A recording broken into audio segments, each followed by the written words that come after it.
This episode is brought to you by Prime Video. In the small town of Holland, Michigan, nothing is ever what it seems. Behind the tulip festivals and pretty houses lay dark secrets that threaten to tear a marriage apart. Nicole Kidman stars in this darkly twisted thriller about a wife and mother whose quest to uncover her husband's secrets may get her more than she bargained for. Holland, streaming on Prime Video March 27th. At T-Mobile, our critical mission is providing unparalleled 5G coverage for when connectivity is mission critical. Introducing T-Priority, America's best 5G network experience for first responders, even in times of congestion. More capacity, faster speeds, better coverage. T-Priority from T-Mobile, built for tomorrow's emergencies, ready today. Discover more at t-priority.com. For qualifying organizations on eligible rate plans, coverage not available in some areas and may be impacted by emergencies. All of the movements about parenting and communication and treating and respectful parenting, because I really do think that I grew up where it was like, you must respect me, I'm your parent. And I was like, why? I never really felt like it was earned. And then I didn't always feel like I was getting that respect back. So I think that it's really super important. And hopefully it's going to change our world, which is upside down at the moment.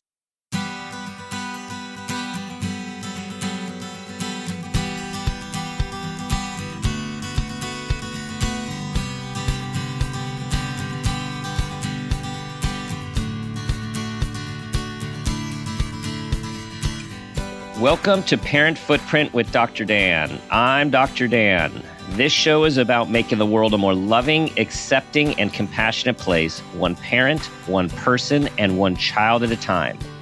The key to raising healthy and engaged kids is for us parents to seek the same in our own lives while striving to be the best versions of ourselves each day.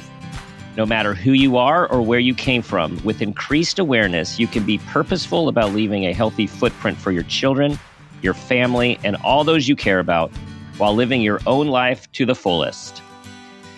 This is big, people. Today's show is our 1-year anniversary show with Exactly Right Media. 1 year ago on this date, we launched with Exactly Right, and our first guest was Georgia Hardstark, co-host of My Favorite Murder. We then moved on to an equally amazing individual and co-host of My Favorite Murder, Karen Kilgariff, and then talked with co-hosts Elizabeth Taylor and Alex Shapiro of True Beauty Brooklyn, another Exactly Right Media podcast. And today we are doing the same with another member of our Exactly Right family, co-host of That's Messed Up, an SVU podcast with Kara Klenk. And Kara, this show, in honor of your show, is titled That's Messed Up, Parent Edition. Dun, dun. Dun, dun. Oh, we nailed it. Okay, a little bit more about Kara. Kara is a stand-up comic, a writer, and an actor who grew up in Connecticut, currently lives in Los Angeles, and started her comedy career in New York City. She was named by Time Out New York as one of the top 10 funniest women in New York City. Kara has appeared on Netflix, Comedy Central, Nickelodeon, Oxygen, Hulu, and more, and has also written for Netflix, Nickelodeon, MTV, TV Land, and Comedy Central, and most recently for RuPaul's Drag Race on VH1 and Wipeout on TBS. Her debut album, Undefeated, was released in 2019 and went to #1, people, on the comedy charts. She also produces and hosts a weekly stand-up show called Better Half Comedy in Los Angeles. Kara, welcome to the show. Thank you so much for having me. I'm very excited. You know, the minute I heard this podcast existed, I was like, why haven't I been booked yet? And a whole year has gone by, and I've been waiting for my booking, and here it is, and I'm so excited. There was a well-designed reason. Like, we had you pegged for the 1-year anniversary so long ago, and you can't leak these things. You have to really roll them out slowly. So the build has been wonderful, and here we are. Yeah, the fans asked for it, and here it is. Here it is. Okay, we have a ton to talk about related to your life, all facets, including parenting, something that you are also now an aspiring expert in, and which is what we're all about here, right? Yeah, like, aren't we all aspiring experts? We are all aspiring experts in something. So let's start with your career. And I'm always interested in understanding how people came to do what they're doing and what they're passionate about. So if you can take us back, what were the influences to you going into comedy? It's so, I wish I knew the full answer to that, but like, I grew up the oldest of 6 kids, and I just always loved making people laugh. Like I was not a troublemaker in school, but I definitely talked out of turn and just would say anything just to get a joke in. And I like got such a buzz off making people laugh that it's crazy, because I can see it in my daughter's face sometimes when she makes a joke and we laugh and she just repeats it over and over again. And I'm like, oh, okay, this is where it starts. So we'll see. She's only 3, so I don't know. But yeah, I think I was the oldest of 6 kids. I just wanted to entertain my siblings and make fun of my parents and whatever. And I inappropriately watched shows like In Living Color and all these sketch comedy shows I would watch when I was really young, like probably too young to understand most of what I was watching. And that's, I think, what, my parents used to be like, oh, you're so good at arguing, you're going to be a lawyer. So I spent a lot of my life thinking I'm going to be a lawyer. And then when I got to college, I was like, oh, I guess I'm allowed to do whatever I want, and kind of started following a lot more of the my performing instincts. As the oldest of 6, were you the classic firstborn, in the sense of, that responsible, follow the rules, more of the pleasing sort of? It's weird. I'm split with those, because I'm married to another firstborn who is a very big rule follower. And I'm like a type A. I'm in charge. My siblings used to call me Mom Junior, but I also loved to push the boundaries and break rules. So I don't really know. I'm kind of a split with those. And I think I sort of paved the way for my siblings, and my youngest brothers I ended up being able to juggle knives. I mean, they could do whatever they want, and then they didn't even do anything. I was sneaking out not sneaking out, but drinking and doing little things like that at a younger age. And they never did any of that, just because I think they were like, oh, well, the boundary's been tested, so. Right. I just remember also being the oldest, thinking, and I have a younger brother, just thinking this is so unfair. He gets to do this. He gets this. I didn't get to do any of this, thinking okay, I am never going to do that. I'm going to be equal with all of our kids. And with our 3, it's exactly what you said. As life goes on, as you learn, as you get older, as just stuff happens, the rules just change, and the tolerance changes, and it just changes. Yeah. No, so totally. When I think of comedy and following rules, I don't think of those going hand in hand, right? I think of comedy as pushing the envelope. Yeah, I have a really weird personality for comedy, where I really love comedy, and I love making people laugh, but I'm also very type A, where I'm very organized, and you don't find a lot of comedians that are both of those things. Most comedians are kind of loosey-goosey, and their lives are maybe a mess, or someone else is taking care of it for them, but I'm making spreadsheets, and I'm a very typical Virgo. If you're into astrology at all, I'm not really, but I'm a very typical Virgo with making lists and getting things done and crossing things off. But then I also do comedy. So I am weird in that way. People have said, oh, your skill sets are so interesting for comedy, because most people just have one or the other. And I'm not saying I'm the funniest comedian out there, but I think you are the top 10 funniest. Oh, well, you have been named top 10. Yeah. So around 2015 in New York City. Yeah. I was in the top 10 for a period. Yeah. Oh man. Well, when we're talking about brain functioning, it is interesting, because it seems to be that often creatives often don't have as equally developed the other parts of the brain, which are more what we call linear and sequential, all of the organizational parts of executive functioning. So I would agree that is more of a rare prototype, to have the creative side and to have the organization side as well. Yeah, but I also have just so no one thinks I'm on here talking about how I'm so perfectly balanced on both of those sides. I would say I throw myself more into my organizational or like life stuff. And sometimes I put creative stuff on the back burner. And it's something I'm working on because I feel like the creatives that are really successful are the ones that put everything aside to do creative, you know? And so I'll sometimes be like, yes, I'll finish my pilot, but first I need to reorganize my entire garage, you know? Yes. And Yeah. I think it goes beyond procrastination in like that I know I can finish the tasks that are on my like to-do list. Yeah. But creativity involves failure and experimentation and all these things that are more scary to me. So, Yeah. Yeah. you know, I definitely struggle with that and have talked to many a therapist about it. Yeah. It's, I understand. Yeah. I understand. What you made me think of the throwing yourselves into creativity, and the, I would say the not only the discipline, but as you're pointing out, the risk taking, that is involved. Having kids, some describe having kids as throwing a wrench in some of that.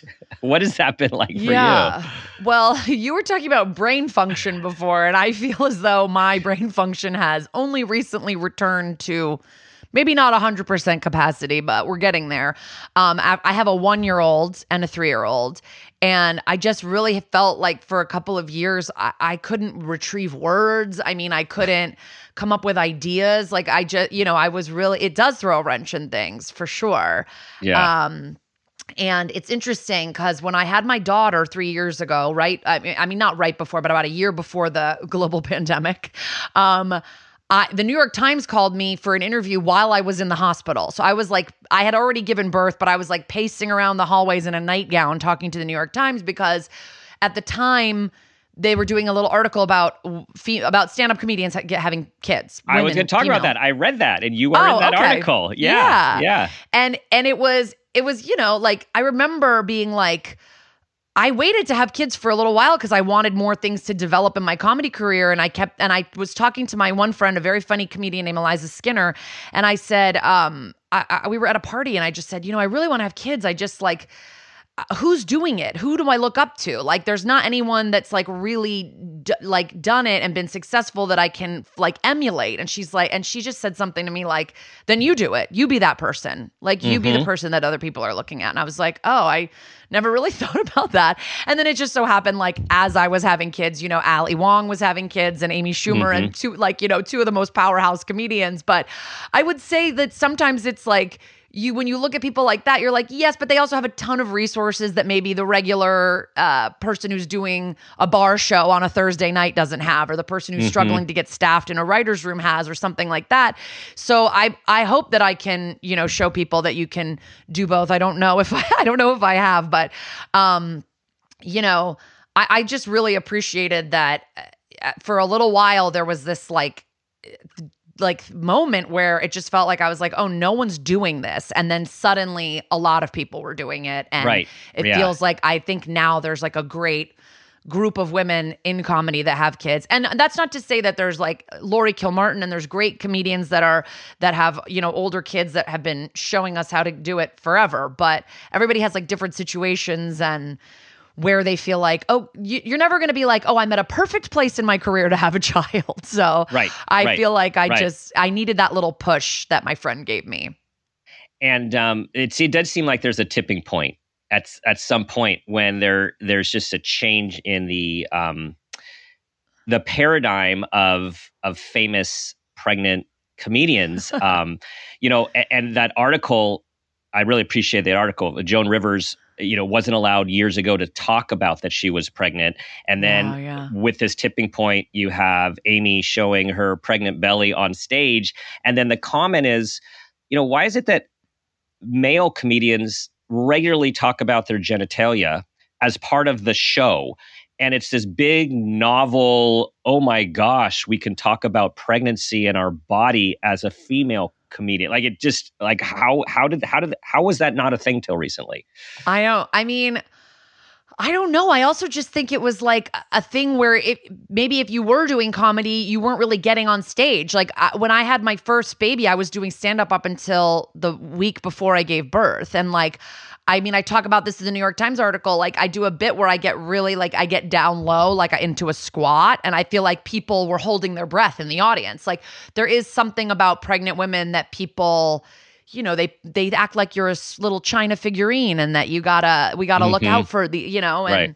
so Right. I think there's something, but you know, I've had a lot of friends since me that are up there performing with their baby strapped to them, performing Right. pregnant, you know, so it's just kind of, Yeah. it's crazy. I mean, we can get into a totally separate podcast about why men are allowed to talk about certain things and women aren't. But, True. you know, I True. think it just took a bunch of us doing it, performing pregnant, Yeah. talking about our, you know, our bodies. And then now it's kind of more normal. Now it's more normal. And I was just thinking, so here we are. The way we look at pregnant women of, like you were saying, like, you know, more maybe fragile or, you know, we need to be careful, you know, they're carrying a baby. And then once you have a baby, we just expect, you know, women to do everything all the time, right? Like, Yeah. okay, they're good. They're tough. Yeah. Now you can do everything.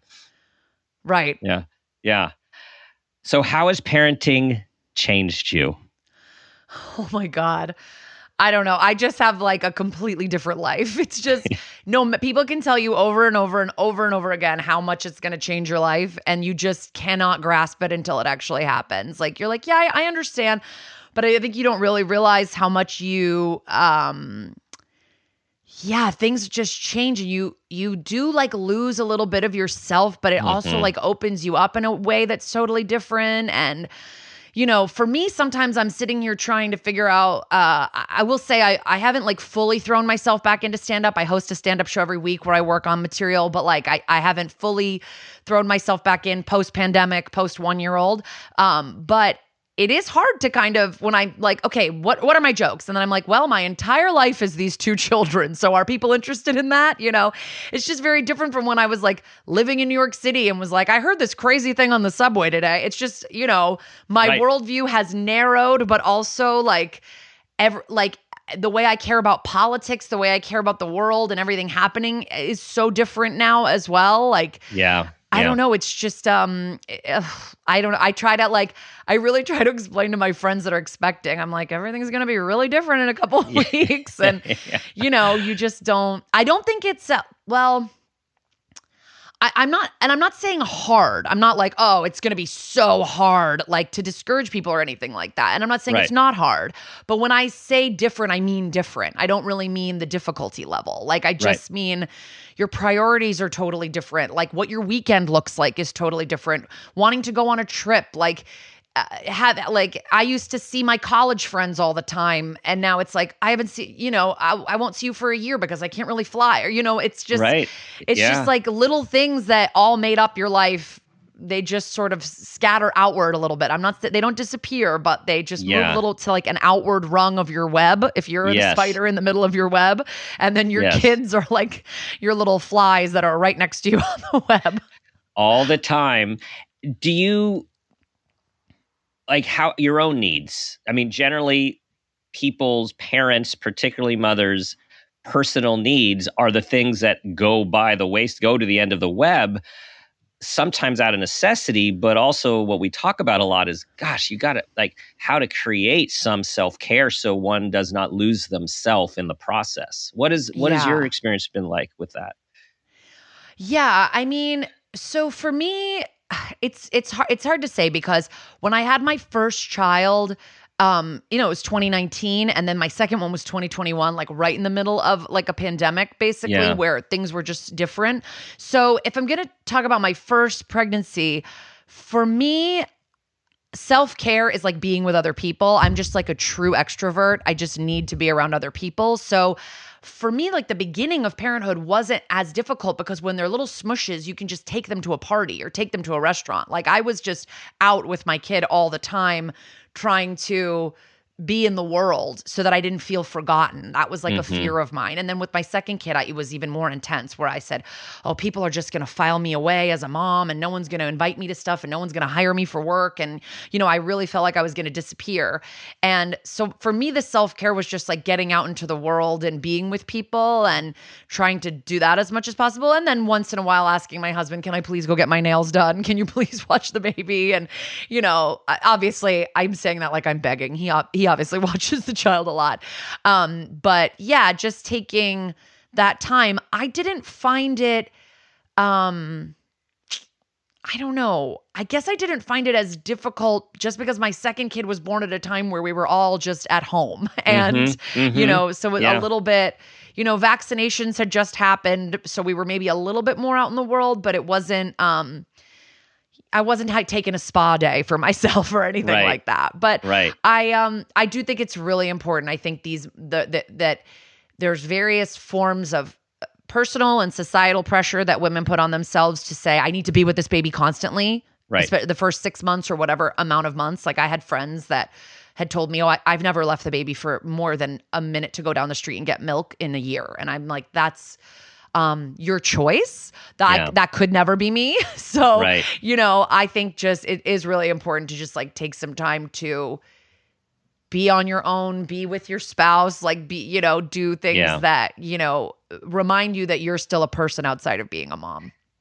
Really important. I think that's really important. Like that's well said, to remember that you're a person outside of being a mom. As I think identities are multifaceted, and it's very natural to hold on to one thing being a really big part of our identity, whether it's parent, spouse, our job, our career. And this is permission for everyone to it's okay to be more, right? Like it's for sure you're going to have a primary identity, but it's really healthy to be more and to have more options and know that you are more than that one identity. There is more to you than that one identity. And I think some women throw themselves into it fully, and they, maybe career's not a thing, or that's just what their main focus is. I just want to be a mom. My goal is to be the best mom I can be. And I completely respect that as well. I still think you can be the best mom you can be and like go see a movie or get your hair blown out if you just feel like looking good, like one day, I just think your kid's not going to suffer from you. In fact, I think that it's really important to show your kid that you have another identity. I grew up with a mom who was the breadwinner and who was a pediatrician, and I just thought she was like a superhero, so and she wasn't around a lot, and that's okay, like I think that she taught me a lot of things in other ways, and watching her do what she did was really formative for me. And yeah, she couldn't come to every game. That's okay. I hate sports. I'm not even good. Yeah. Well, she didn't need to be around because she had you to entertain, all your brothers exactly. and sisters. That's what she did. My mom was one of 14 kids. So I think her thing was you have a lot of kids to take care of the other kids. Yeah. You build a staff, essentially. So 6 was nothing for her. She totally downsized. She wanted to do more, but I think she started a little bit too late. But when she tried to have a 7th, it just didn't pan out. Huh. Thank God. Yeah. I mean, that's a lot. That's a lot. Handled more. What you're saying about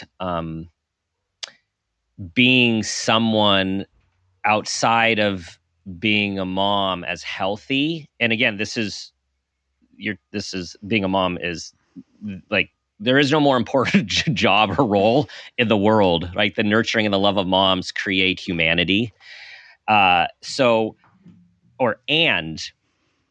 It's just so important for our kids to see their parents having their own life and thriving in their own life.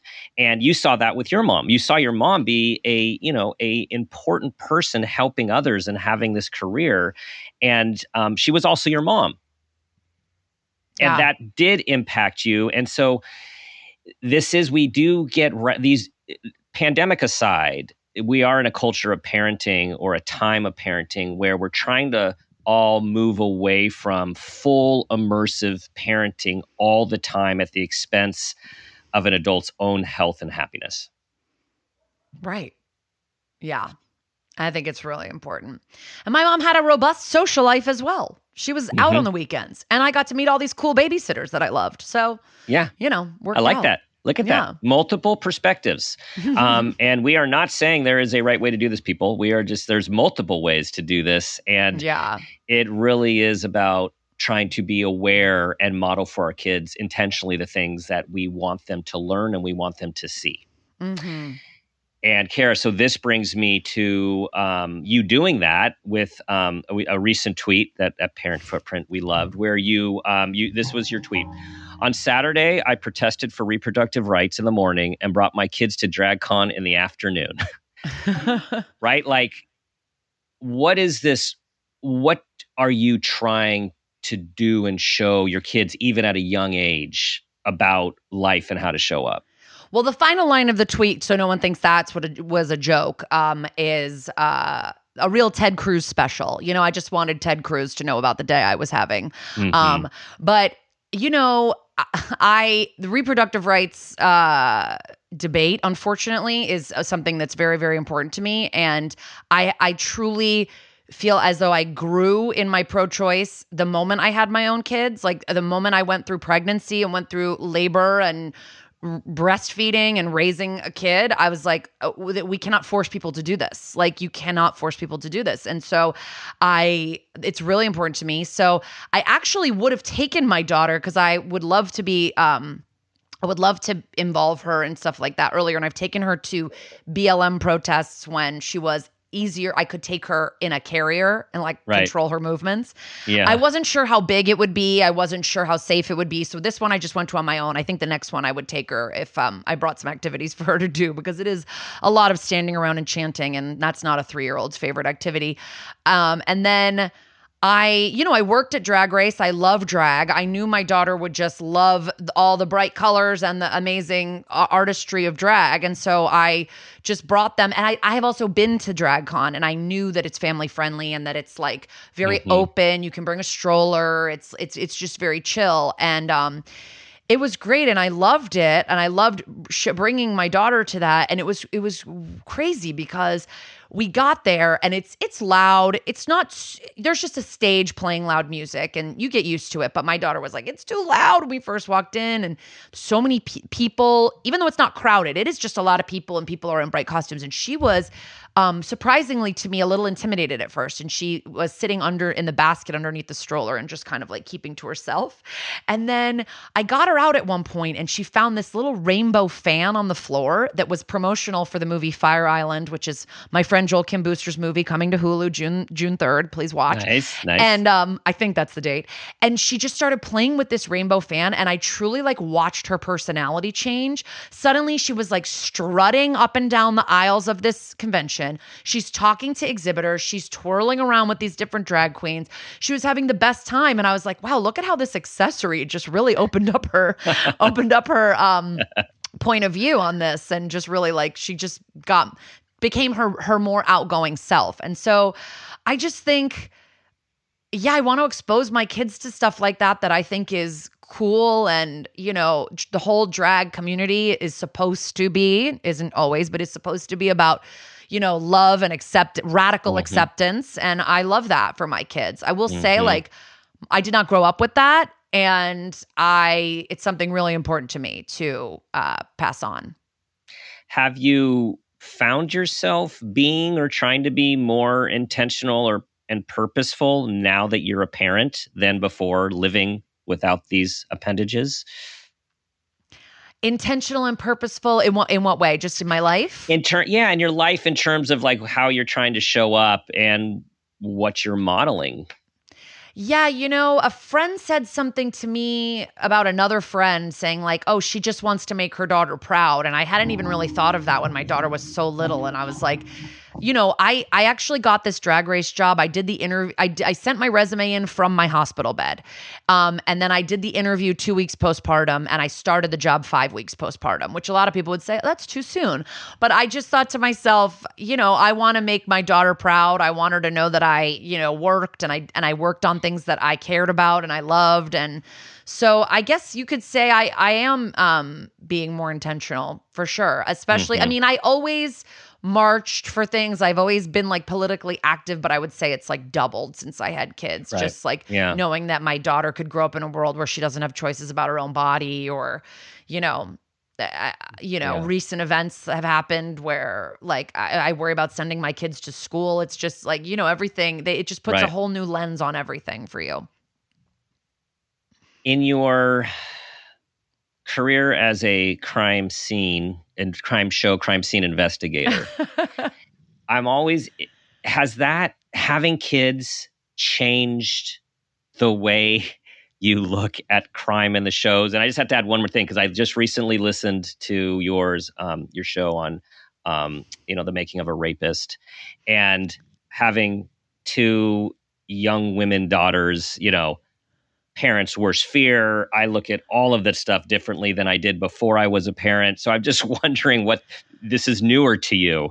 No, I mean, I used to just eat this stuff up and be like, whatever. And like, I mean, not whatever, but like, I just would digest so much true crime, so much Law and Order SVU. I've seen every episode of the show, many episodes I've seen multiple times. And it just was always, it's weird, but a lot of our listeners say the same thing, that it was comforting. The show is comforting in a lot of ways. I think also because it's a fantasy of the justice system that we'll never experience in real life. Like 9 times out of 10, the bad guy gets caught, someone pays for the crime, the police prosecute all the time, right. It's just different. But I definitely have a harder time now. Like I have had to research some horrific crimes against children, and I'll have to put it away and do it, like work on it more than one day or something. And I have to like clear my head, because it's just so like close to home now to think of my own child in that situation. Or it's like always crimes against children felt more horrific to me. Always, of course. Like I have always wanted to be a mom. I've always had babysat and had kids around me. So I've always been very like, into kids in a way that I don't want to sound creepy. I love kids. And so of course I hate to see any episode where a kid's being abused or harmed. But yeah, like once I had my own kids, it did become harder. But I do think I bring like a perspective to the podcast about that a little bit, because I know we have a lot of young single listeners. We have a lot of married or single parents. We just have parents and non-parents. And my co-host Lisa is proudly child-free. I love that for her. So we just represent like two very different perspectives. And sometimes I think I can look at it like from a parent's perspective on the show when we're talking about the episodes of the show. But when we're talking about the true crimes, it definitely hits close to home when it's about kids.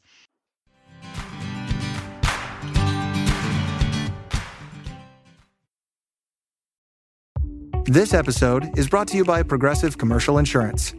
Business owners, meet Progressive Insurance. They make it easy to get discounts on commercial auto insurance and find coverages to grow with your business.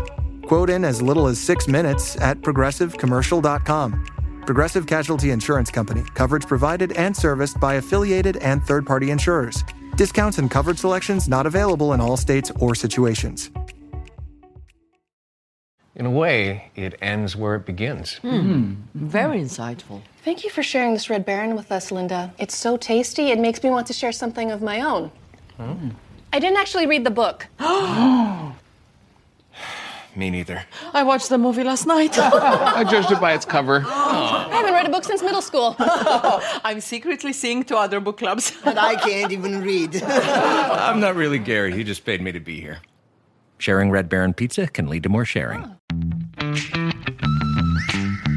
What if an appliance emergency didn't have to be? If your appliances suddenly decided they were done, don't stress. Best Buy has you covered with a wide variety of major appliances from trusted brands, in stock and available now. So you don't have to worry about laundry piling up, refilling the fridge, or that big dinner party you're hosting. Because Best Buy has the knowledge and expertise to get you the right appliance for your home. Learn more at bestbuy.com. Best Buy. Imagine that.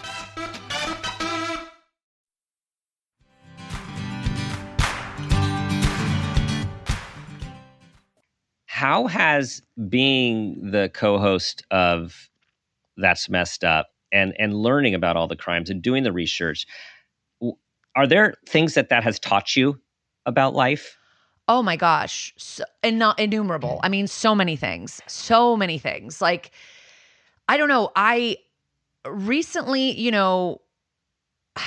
we without getting too like heavy or anything, like we covered an episode about a horrific pediatrician who just molested, like too many children, like dozens and dozens of children. It was horrible.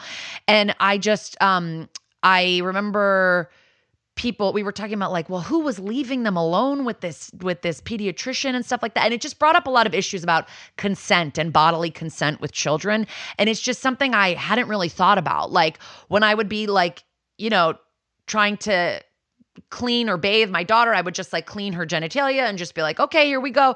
But now I'm really trying to be more mindful of it and say like, explain more and say, no one's allowed to touch you anywhere and including me if you don't want me to, and your doctor has to ask if it's okay. And, just giving them this autonomy over their bodies that I think when they're little babies, I had a friend one time who, when I said, oh, can I hold the baby? And she had like maybe a 3-month-old baby. And she goes, let me just ask her.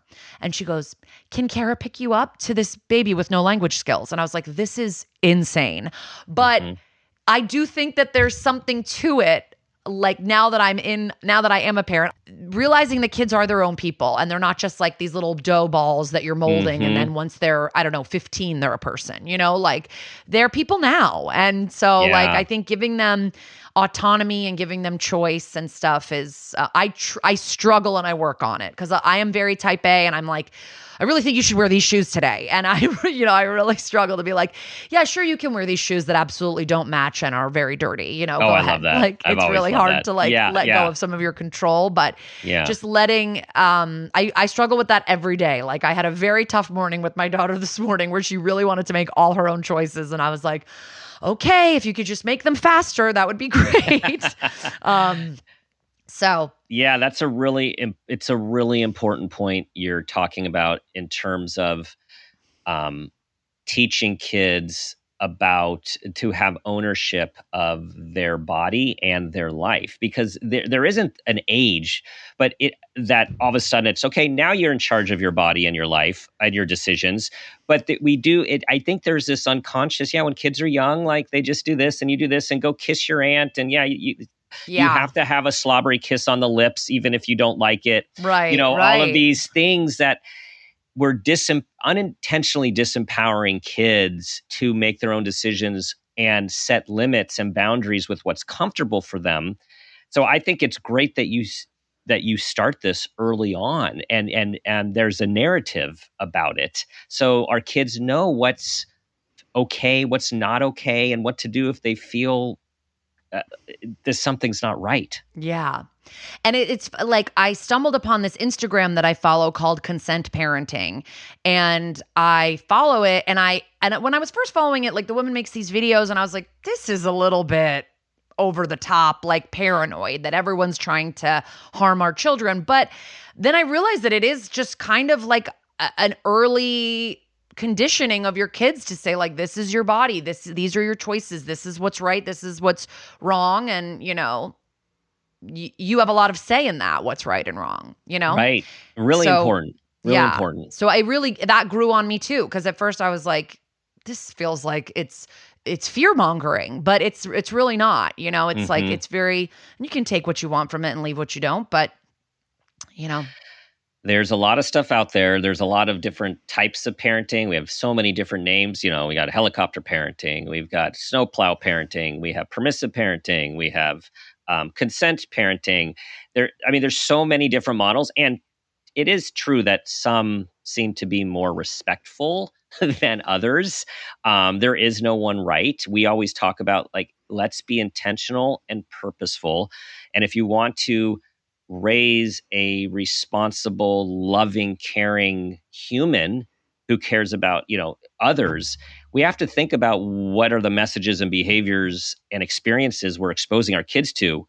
And this is that crazy thing about parenting is often we're in the moment of just trying to like get by and live our lives. but we really have to look at the long haul of like, what are we trying to produce? What are the things that are important to us in our family? Like, do we want someone who is a social activist? Do we want someone who is independent thinker? Like, all of these characteristics, they might come a little bit with DNA, but they also come a lot with the experiences and the parenting that they are exposed to. Yeah, for sure. I would say you told us about a new type of parenting that was new to me that you're reading this article. That was new to you? Yes, that gentle parenting, right? Gentle parenting. Well, I didn't ever hear it called that until I read this article in the New Yorker that I sent you. That's about very short. It's sort of about the backlash of gentle parenting. I would say gentle parenting, if you follow Janet Lansbury and people like, there's a lot of people that are sort of in the gentle parenting sphere, and it's got absolute valid parts to it, but this article was making me realize that really there are no one size fits all options. Like there is like a lot of these people, I don't really know if any of them are like Dr. Becky, who is like does the Good Inside. That's her whole brand is called Good Inside, and she has all these scripts and ways you can talk to kids, and scripts are wonderful. And I was a summer camp counselor, and we had tons of scripts on how to talk to homesick kids or kids dealing with emotional problems. But ultimately, the script doesn't always work, and like or something's hitting outside the purview of the script. So you gotta be able to sort of adapt. And I think that this article was so interesting to me. So gentle parenting is essentially what you're talking about, respectful parenting, letting children make decisions, treating them as adults, like not using things like "we don't hit" because that's condescending and that's not how you would talk to an adult. And I do send my daughter to Montessori school where there is a lot of like talk to your kids the way that you would talk to a person, and they don't do forced apologies or sharing because you can't just walk up to an adult on the street and take their phone out of their hand and say, "My turn now," so why are we teaching kids that that's something that they can do? So I get that. There's all these philosophies, but I think sometimes the gung-ho gentle parenting lets the kid be a little bit too much in the driver's seat. And it turns you into someone who, I have a friend right now who's dealing with her 6-year-old's anxiety. And she was even telling me, I think some of that might be a result of some of my like over-validating of feelings instead of really analyzing like, what is it that's making you upset? Instead of just saying, "Oh yeah, that is scary. That is scary." Instead, just agreeing, and instead saying, "Okay, but like, what do you think is going to happen here? And what if something else happened? And what if this happened?" And like, there's just so many different ways. I don't want to make anyone mad. I'm just saying, like, I'm with you. There's so many different ways. And I think a few things that strike me from what you said. First of all, the terms that of the parenting styles just trigger people, right? So, nurturing parent, the gentle parent, like those, people just are split on those. I think some people like, that's great. And other people are like, okay, that's too much. Right. However, once we get below the name and try to look at some of the underpinnings and the concepts, something that comes up a lot, which you said, is treating kids like adults. Now, I think the challenge with that is treating kids with respect. With respect, yeah. It gets confused with treating kids like adults because these people aren't adults. They haven't had life experience. They don't have equal say in everything or even know what to do beside what their impulse or emotions tell them. But what we lose and what's so important is, how do you treat this little human with respect rather than just make them do things that don't make sense to them? As we were talking about, not feel that they are in control of their body or their choices, no matter how small they are. And it's just to be really thoughtful about this idea of, we want them to respect themselves. We have to show them respect.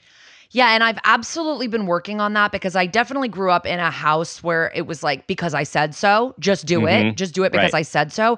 And it was infuriating to me growing up. And now I find myself, if I'm telling my daughter to do something and she's saying why, and I can't explain why, I'm like, I guess you're right. You don't have to do it. Like, and I will try to back down and say, yeah, I guess mommy just wanted you to, but it's okay if you don't want to, But then there's other things like when my daughter is saying in her clothes, ready to go to school and says, I want to put my PJs back on and I'm not going to school. Right. Well, why do I have to go to school? Well, you have to go to school. I don't really have an explanation. We go to school. We need to be with our friends. We need to learn. And that was just a meltdown that was happening. But so what I'm saying, I guess, is like, of course, there's times where I'm like, we should be respectful. And then there's other times where it's like, yeah, but we have to do this. We just this is just something we got to do. And I know it stinks, and I'm trying to do more of I know how you feel. Yeah, it's annoying when your brother takes your toy. I get it. We got to get him to stop doing that, but right.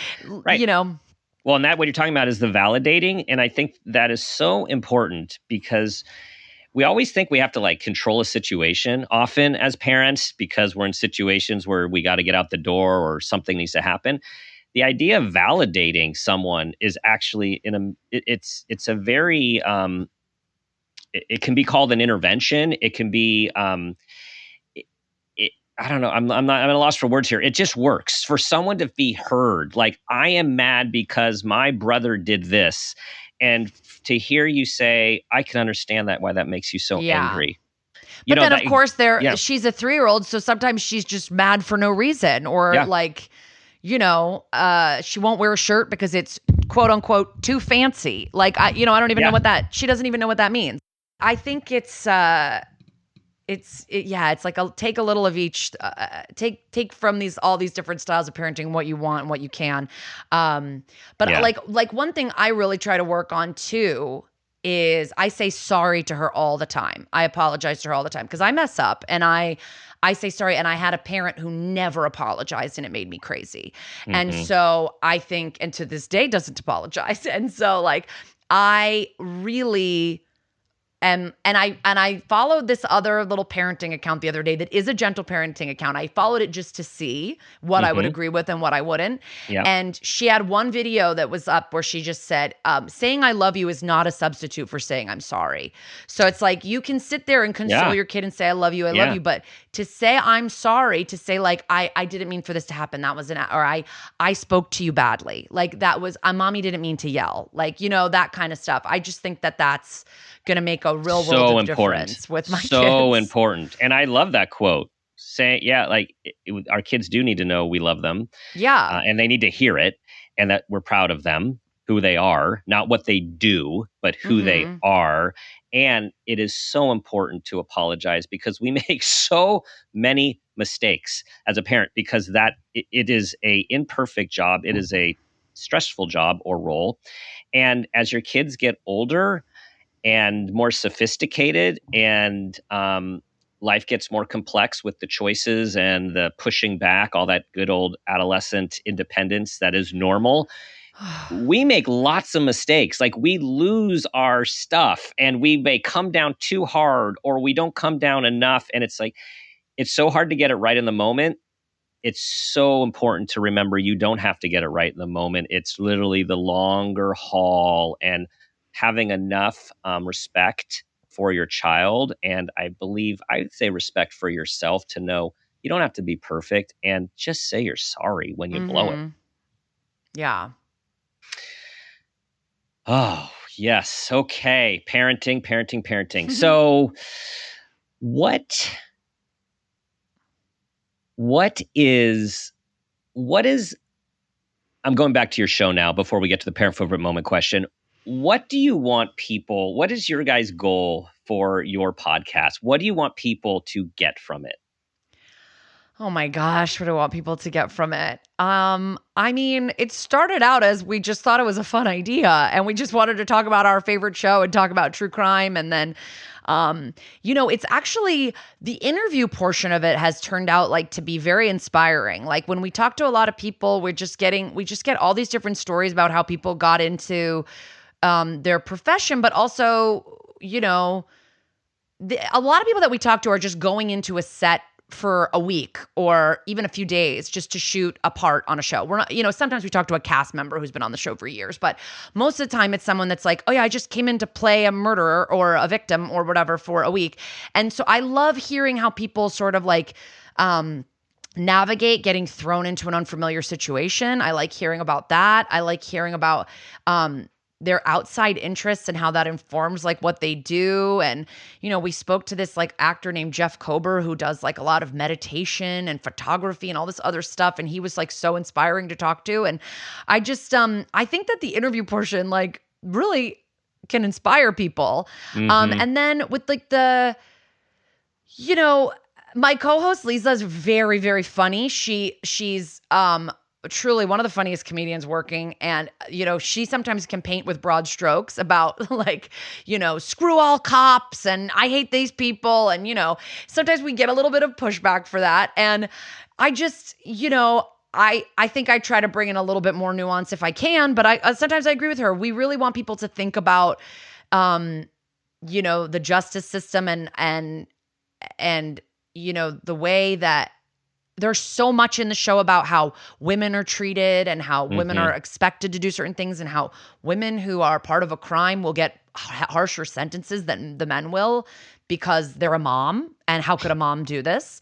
And, there's just so much to learn, I feel like, from the show and the podcast. Also the juxtaposition of like what happened in real life, what happened in this fairy tale.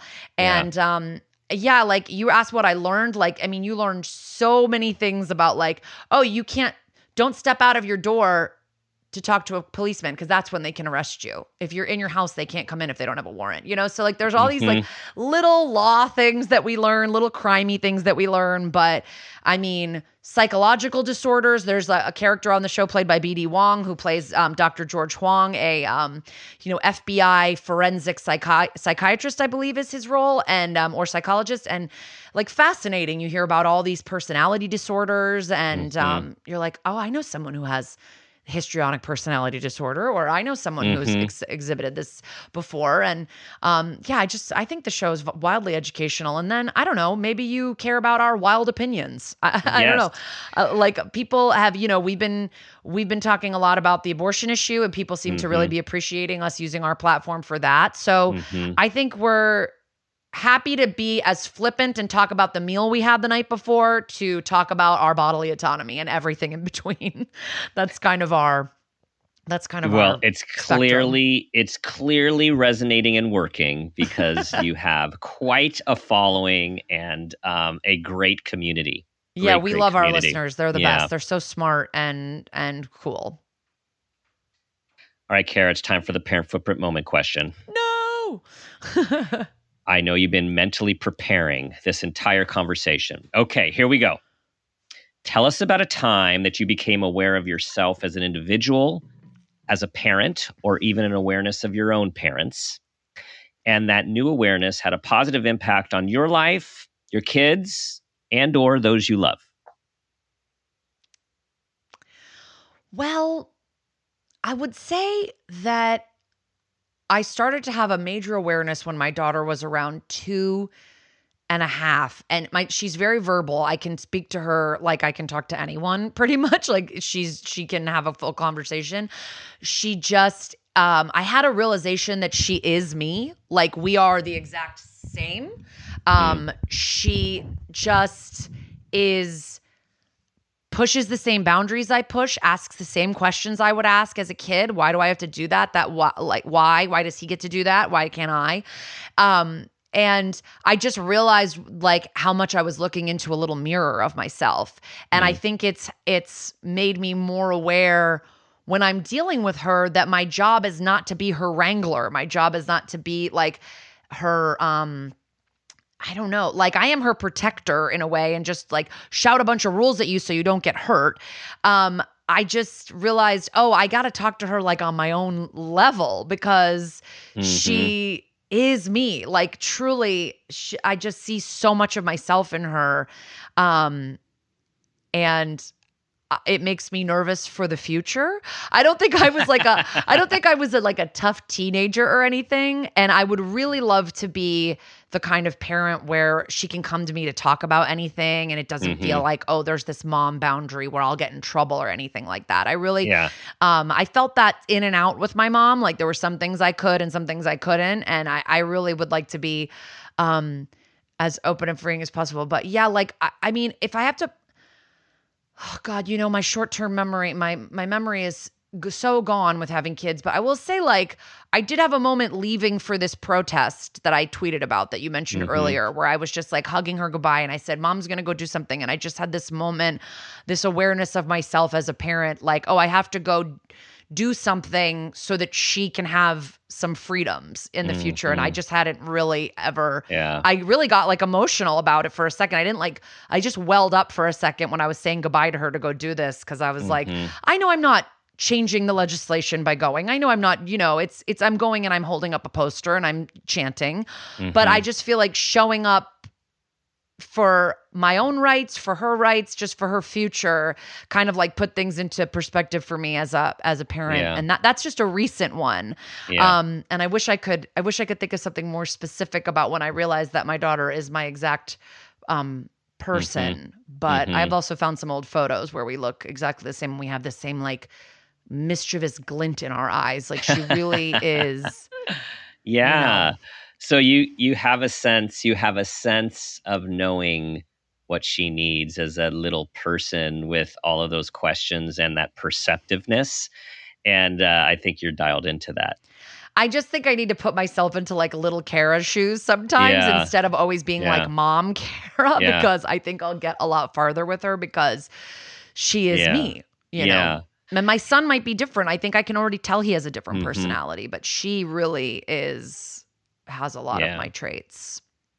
I want to do a little shout out to a previous show which relates to something you said. Dr. Kenneth Ginsburg, many of you know, an amazing pediatrician, resiliency and teen expert, and his latest book, which we talked about on the show, is called Congrats, You're Having a Teen. And the reason I bring this up is he is about busting the teen myths. And you said like, and my wife and I said the same thing with our kids too, which was when they were young and they were fierce. It's like, oh gosh, if this is how they are now, I can't imagine how they're going to be. And so one of the myths is that adolescence is always tumultuous and always like, bigger than what you have when they're younger. And it's not true. It can be that way, but it often is not that way. There's so many variables that go into that. So I just want you to know. No, right I know it's weird. Like I'll meet a teen now and I'll be like, so you just like love your mom and dad and they're your best friends. And you like also are dyeing your hair green and you can do whatever you want and roller skate down the street. Okay. Like I'm very impressed by like the teens that I meet today. And I feel like hopefully that's a product of like all of the movements about parenting and communication and treating and respectful parenting, because I really do think that I grew up where it was like, you must respect me. I'm your parent. And I was like, why? I never really felt like it was earned. And then I didn't always feel like I was getting that respect back. So I think that it's really super important. And hopefully it's going to change our world, which is upside down at the moment. So I'm really hoping this next generation is going to pick it up and do something. Yes, let's right size this. And it takes all of us, and it takes these movements, and it takes these voices, and it takes our young generation of people who have ideas about how the world should be. And so, yes, let us hope for that. And let us pray. Yes, and just a great conclusion to our conversation about respect, right? Yeah. Just a respectful parenting and what respectful parenting can produce in our kids and beyond. Yeah. Kara, thank you for joining us on this one anniversary with Exactly Right Media. Happy anniversary. Congratulations. Thank you so much. What a milestone. So exciting. So happy to be a part of the Exactly Right community, which we are both a part of. Amazing people, passionate people doing what they care about. And speaking of that, tell people where they can find you. I know you're touring. You're gonna be touring, and you got stuff going on. Yeah. So this episode comes out June 16th. So if you live in the Minneapolis area, That's Messed Up is performing live at the Minneapolis Comedy Festival on June 19th. And then we will be in Chicago at Zany's Downtown on the 20th and the 21st. And our live podcast is so fun. You don't even have to really be a fan of SVU. we recap an episode and just make a lot of jokes. We have PowerPoints. We play games. It's just fun. I mean, if you've seen like 5 episodes of SVU, 2, you can follow along. And Nice. we have a great time at our live shows, and a lot of people bring like their partners or people that have never seen it, and they always say that they have a great time too. So join us there. And otherwise, I'm Kara Klenk on all social media. Instagram, Twitter, Facebook rarely, and if you can follow That's Messed Up podcast too. Do it, people. Join their huge community. And so awesome you guys are touring again. This is showing where we are getting with this global pandemic. Shows are back on, and we're getting out there with people. Yeah. Yeah. All right, everyone. Thank you for listening to us today. We always appreciate you tuning in, sharing this show with those you think will benefit, getting people involved in our community, and of course, giving us those wonderful 5-star reviews. Do your best to be the person you want your child to become, and ask yourself the guiding question I ask myself each day: what footprint do you want to leave?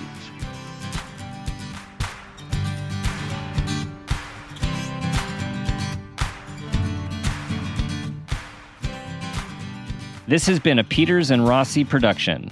Parent Footprint with Dr. Dan is produced by Laura Rossi. Our engineer is Phil Rossi. Theme music is Strummer Man, composed and performed by Pro Tunes.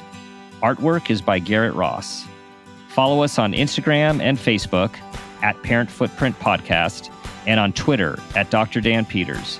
For more information, go to exactlyrightmedia.com.